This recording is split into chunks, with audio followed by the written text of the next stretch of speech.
Okay, well, thanks, Nick. Thanks, everybody, for coming.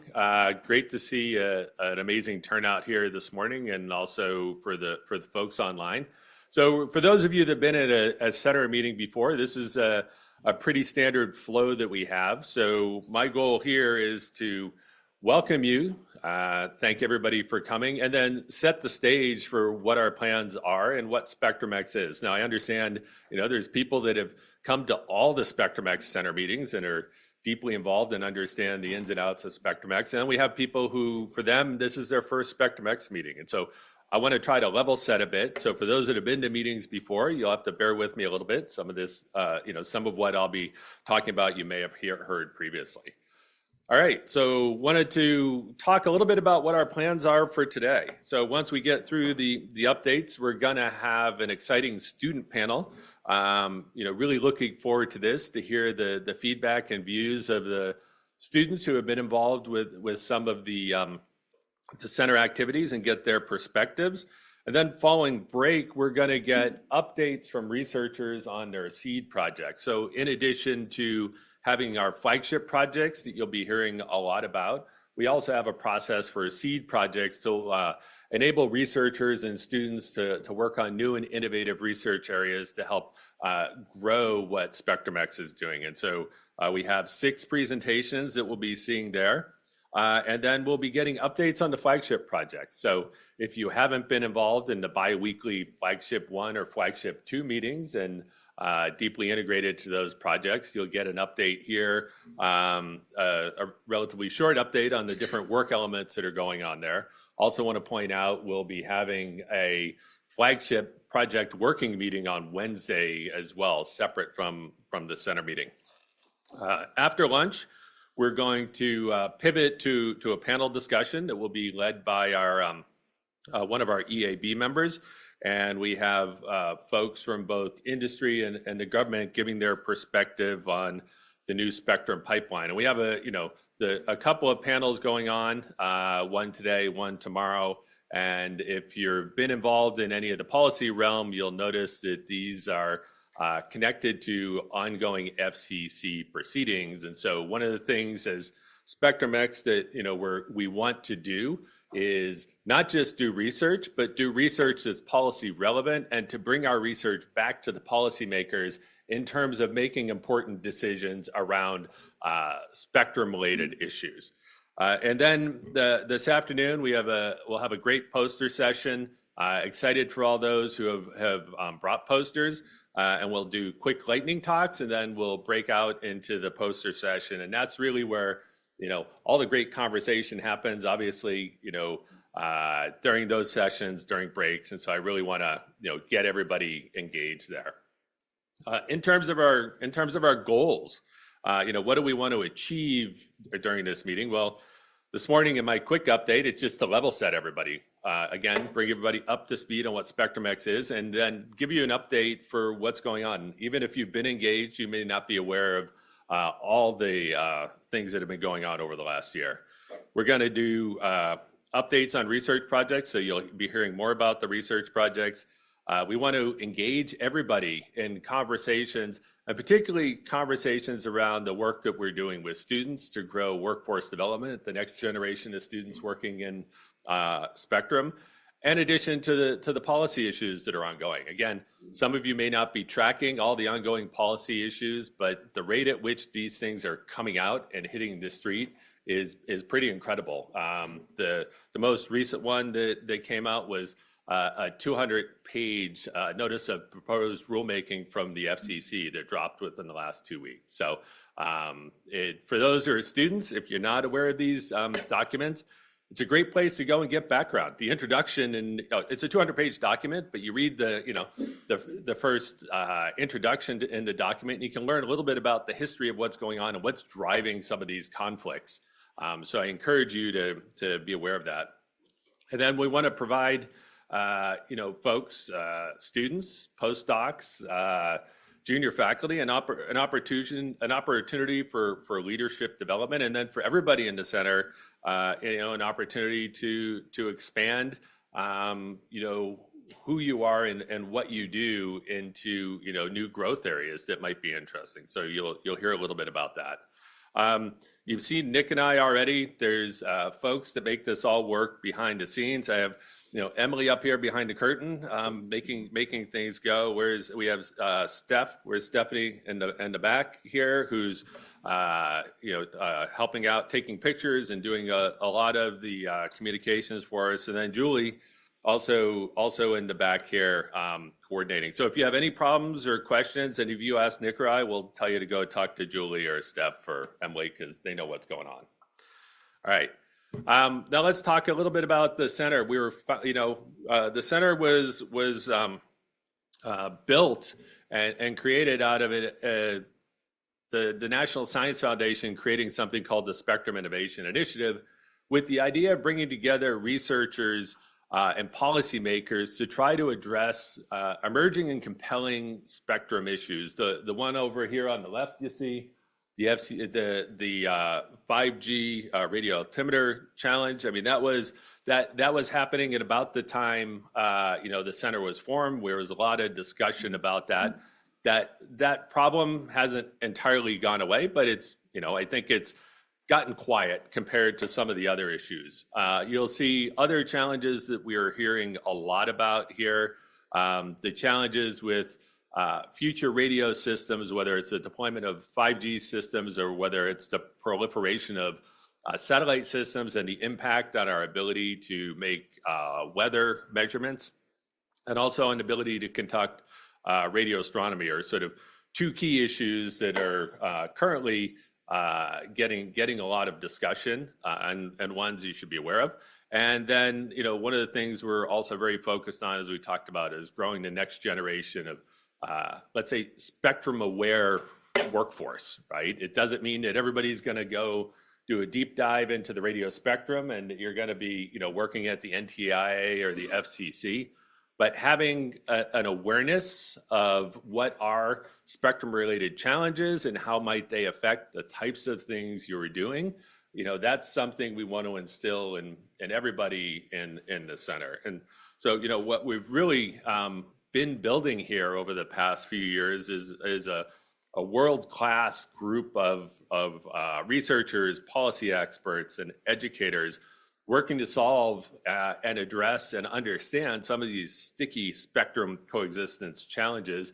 And we want to partner with industry and government. We don't want to be just academics in our ivory tower coming up with problems that we can optimize and go write papers on that don't have any relevance to the challenges of today. We want to inform our research based on the current challenges. And then as we're making progress, we want to communicate that back to the people who it matters to the policymakers, to the industry partners, to our government partners. And so that's how we've been built, and that's what we're trying to achieve and sustain. And so this is a slide. If you've been part of the center, you see every center meeting, right? This kind of distills down back to who we are. And if you look in the center is SpectrumX, but around this center is a whole bunch of acronyms, and you may not understand what 3/4 of them are, and that's okay. The point to get across is there are all these different groups engaged and working in the radio spectrum ecosystem, and there wasn't a good place for the academic community to plug in and engage. And so SpectrumX is exactly that, trying to create this hub of activity within academia that reaches out and connects and has relationships with all these other organizations. But we have a structure, built that fits within academia, that works with faculty and students. And, we also, within SpectrumX, have working groups to help us achieve some of our key goals. And you'll hear more about the working groups here as we go through. At a high level, SpectrumX was founded in September of 2021. So we're starting our 5th year, and I will say, we've had our growing pains. We came in with a vision of exactly what we thought we were going to do in the first year or two, and we we learned that, well, maybe we need to pivot a bit. And so we started with a set of research projects that we reorganized into flagship projects that kicked off and went through that process in year 3 and has really been paying dividends now that you'll see. This is also part of a unique partnership that the National Science Foundation has a memorandum of understanding with both the NTA and the FCC. And so we have a very special relationship with the regulators that we can engage with and through this process. And now that we've, built the center, and it's, something that's never been done before to build a spectrum center like this, our focus is now pivoting into how do we maintain it and how do we grow it and how do we keep engaging. And you can see some of the numbers here about, the number of member institutions and collaborating organizations and researchers that we have engaged. We have a organizational structure. I'm not gonna run through this other than to point out, if you're not aware, we have a number of working groups. We have a research working group, a policy working group, an education and workforce development working group, broadening participations working group, collaboration working group, facilities working group, and administration working group. And the way we're organized is that the work happens in those different working groups. And should you be interested in being engaged with any one of those working groups and you need more information, please reach out to us, again, myself, Nick, Emily, and we can point you in the right direction. This is just a quick flyby of the leadership, as I'd mentioned.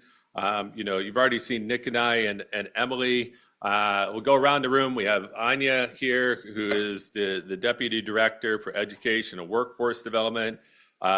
Mira is not here with us in person, but we have Scott Barker here, who's the Deputy Director for Broadening Participation. We have Monisha Ghosh over here, the Director for Policy Outreach. I haven't seen Prashant. Is Prashant in person? Yeah, it's virtual. Prashant is online and virtual. So he's our Deputy Director for Policy Outreach. We have Song Shen here, who's our Deputy Director for Collaboration, and then Bobby Weichel, who's the Steering Committee Chair. Now, one of the big sort of anchors in SpectrumX is research. So we put probably half of our budget or more, I think about 65% of our budget into research. And so this is a team who is leading research. I know we have Randy Berry is here. There's Randy in the back. Frank Lind is here, and I also saw Mary earlier. There's Mary in the back. So any questions there, you could ask them. And then Maria, I know, is here. I don't believe Al is here in person or Ilya is here in person. So these are people to get to know, and I'm being told I should pick it up a little bit, so I will do that.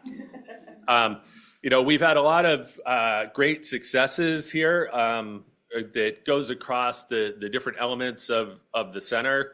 One of the big things you'll be hearing about is the Flagship 1 project, the effort that's gone into making the mobile experiment platform and some of the experiments that have been going on. We also have faculty and students who have been very engaged in working cross-disciplinary with economists in exploring spectrum rights. We've had members of the center on Capitol Hill, both testifying directly and meeting with lawmakers. Again, a lot of discussion about workforce. And then one of the things we've also been doing is convening the community through events in the spring called Spectrum Week. And so stay tuned for the plans for Spectrum Week 2026. So we have a goal statement. This is available on the website. I'm not going to read through it. It's obviously pretty dense, but we'll give you a couple of quick overviews here, right? So these goals basically align with the different working groups we have. So within research, I've hit on this a couple of times. We have these flagship projects that are ongoing. You can see a picture down in the lower right from the team at the VLA this summer, making measurements on a field project. We have research communities where we have monthly meetings on different research areas that you can get engaged with, meet with colleagues. We have students giving presentations on the work, so it's a very vibrant, sort of dynamic opportunity for people to get involved. We have 16 seed projects, and I believe we'll potentially be announcing some more seed projects here before the end of the meeting.